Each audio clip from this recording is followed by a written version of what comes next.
Hello friends, YouTube ચેનલમાં તમારા બધાનું સ્વાગત છે. આજે હું બનાવવાની છું તુવેર ઠોઠાનું શાક. તો સૌપ્રથમ આપણે તેલ મૂકીશું. તમે જોઈ શકો છો તેલ મૂકી દીધું છે. તેલ મૂકી દીધા પછી આપણે થોડો રાઈનો વઘાર કરીશું. જે રાઈ છે એ વઘાર કરવાનો છે. 1 ચમચી ધાણા જીરું,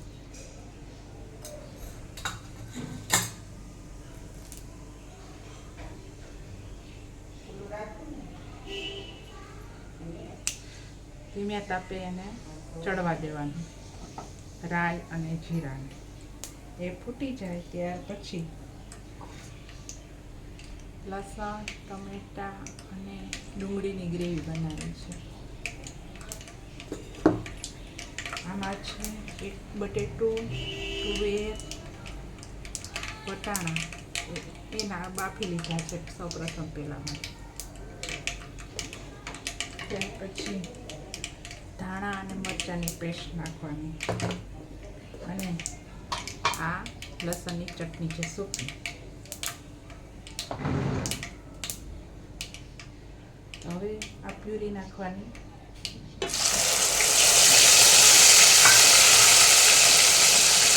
પ્યુરી નાખી દીધા પછી એને ધીમે તાપે સાતળવાનું. ધીમે તાપે સતળાઈ જાય ત્યાં સુધી પ્યુરીને ચડવા દેવાની. એમાં થોડુંક ધનિયાની પેસ્ટ નાખવું આપણે.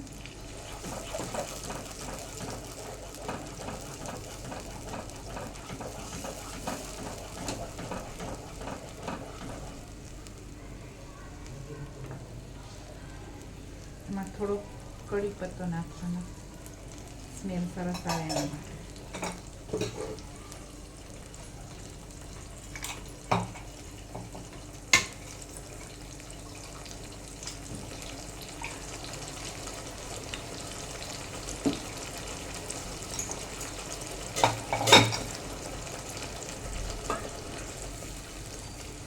હવે એમાં થોડા મસાલા નાખશું.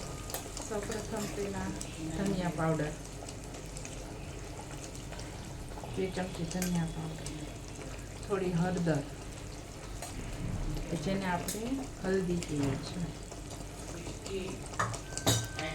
અને ત્યાર પછી લસણની પેસ્ટ નાખવાની છે. લાલ મરચું એ ખાસું નાખવાનું.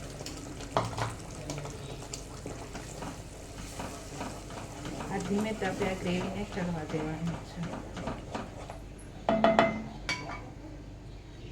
અને ત્યાર પછી આપણે નમક નાખશું.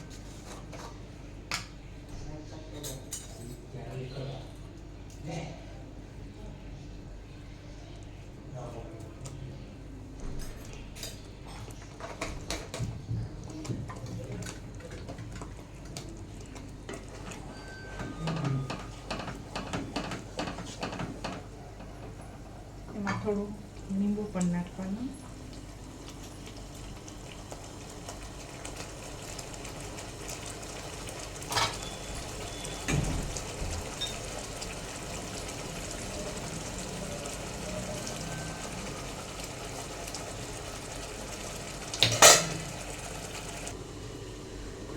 બે મિનિટ માટે એને પકવા દેવાનું છે.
જોઈ શકો છો મેં તુવેરના દાણા નાખી દીધા છે અને એને પકવવા દઉં છું.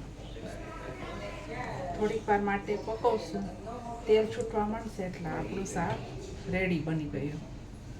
એટલે થોડીક વાર આમને આમ પકવવા દેવા. તમે જોઈ શકો છો મિત્રો, થોડું થોડું તેલ પણ છૂટવા માંડ્યું છે.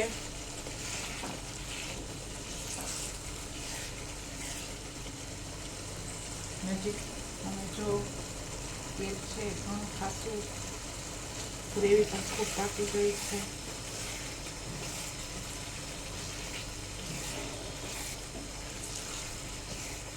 આજે આપણું લીલી તુવેરનું શાક, કાઠિયાવાડીમાં એને તુવેર ઠોઠાનું શાક કહેવામાં આવે છે.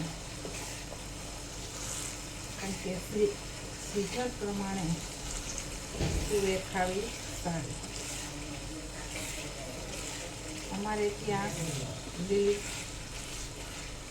તુવેરનું શાક કરે છે રસાવાળું, અને એની સાથે બ્રેડ ખાય છે.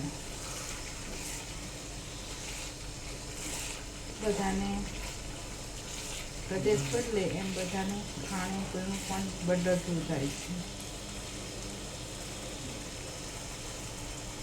રાજસ્થાનમાં જાઓ તો લીલી હળદરનું શાક હોય. અમારા કાઠિયાવાડમાં અત્યારે શિયાળાની ઋતુમાં ઊંધિયું ચાલતું હોય. એટલે પ્રદેશ વાઇઝ છે એ ખાણીપીણીના રંગમ બદલાઈ જતા હોય છે. તો બધી ઋતુમાં અલગ અલગ પ્રકારનું શાક ખાવા જોઈએ, જે શરીર માટે સારા. લીલી તુવેર પણ ખૂબ સારી શરીર માટે.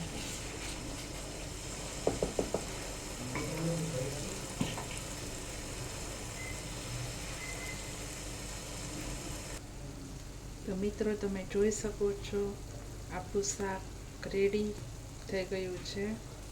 હવે એમાં થોડું ધનિયા નાખશો, ધનિયાથી ગાર્નિશિંગ કરશો.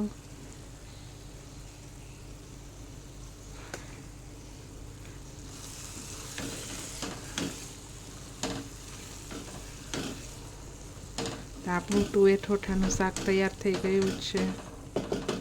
સરસ ચડી પણ ગયું છે, તમે જોઈ શકો છો. તો આવી જ વાનગી સાથે ફરી મળીશું. મારી ચેનલને નવા હોય તો સબસ્ક્રાઈબ કરી દેજો. વિડીયોને લાઈક કરવાનું ભૂલશો નહીં. વિડીયો શેર પણ કરજો બીજાને. તમારો વિડીયો જોવા બદલ બધાને થેન્ક યુ, ખૂબ ખૂબ આભાર. અને બીજાને પણ સબસ્ક્રાઈબ કરાવજો. થેન્ક યુ, આભાર. તો ફરી પાછી આવી વાનગી સાથે મળીશ.